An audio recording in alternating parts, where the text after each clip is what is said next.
What's up, everyone? Edasu here. Today marks the beginning of an epic new challenge, surviving 100 days in a world made entirely of pixels. That's right, every block, every tree, and every mob is a single, giant pixel. This isn't your standard Minecraft world. This is a place where simplicity is deceptive, and survival is anything but easy. The rules are simple: survive for 100 days, build a magnificent base, and conquer the pixelated Ender Dragon. But with resources looking so uniform and dangers lurking behind single-colored squares, this is going to be a true test of my Minecraft skills. Let's do this. Day 1 started with a punch. Literally, I found myself in a vibrant, blocky forest where the trees were just massive green and brown pixels. Punching a brown pixel surprisingly yielded an oak log, and punching the green one above it gave me some leaves, which thankfully dropped a sapling. The basic mechanics were the same, but my perception was completely skewed. I couldn't tell where one block ended and another began without getting up close. It was disorienting. I spent the first few hours just gathering a stack of wood and crafting the essential tools: a pixelated crafting table, a wooden pickaxe, and a trusty wooden sword. As dusk approached, the world transformed.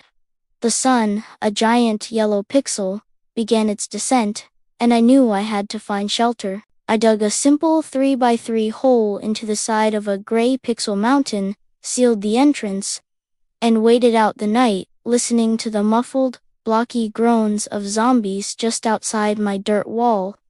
By day 10, I had established a small, functional base inside the pixel mountain. It wasn't pretty, but it was safe.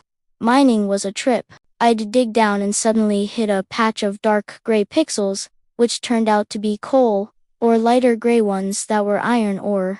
The lack of texture made identifying resources a game of chance. I crafted a full set of iron armor and tools, feeling a bit more confident. I also started a small farm on a plateau outside my base. The water was a single, shimmering blue pixel, and the wheat grew as tiny green specks that slowly turned yellow. It was a minimalist's dream, but a survivalist's nightmare. One evening, a creeper, just a single green pixel with a barely perceptible face, snuck up on me.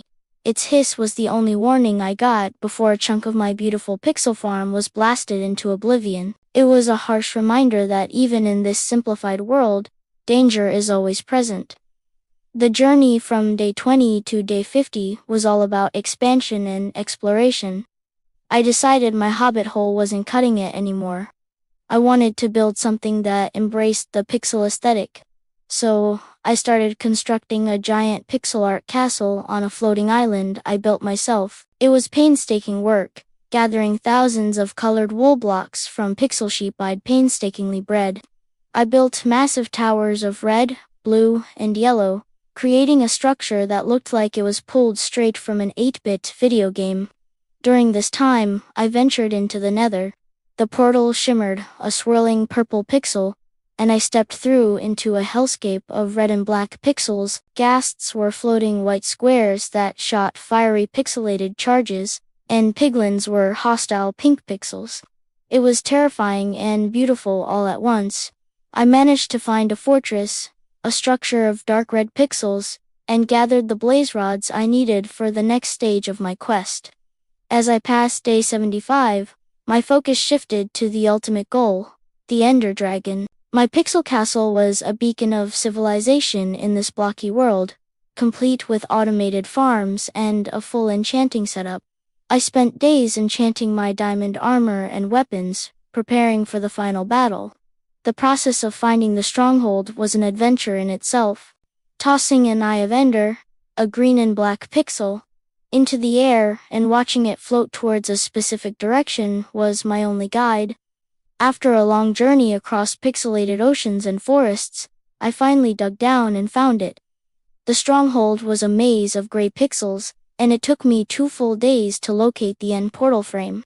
Placing the final Eye of Ender was a moment of truth. The portal activated, a swirling void of black and starry pixels, beckoning me to the final confrontation. On day 98, I took a deep breath, checked my inventory one last time, and jumped into the end portal.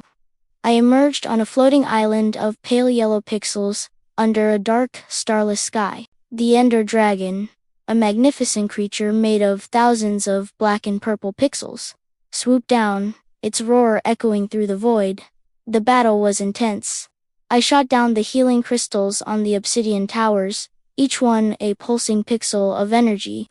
The dragon attacked with fury, but my enchanted bow and sword were up to the task. With a final well-aimed arrow, the dragon exploded in a shower of light and experience orbs. I had done it. I survived 100 days in a world of pixels. Standing there, looking at the portal back to the overworld, I felt a huge sense of accomplishment. This journey wasn't just about surviving. It was about adapting, creating, and conquering a world that stripped Minecraft down to its very essence, the pixel. This has been an incredible adventure, and I can't wait to see what challenge we take on next. But for now, that's all from me. Peace out.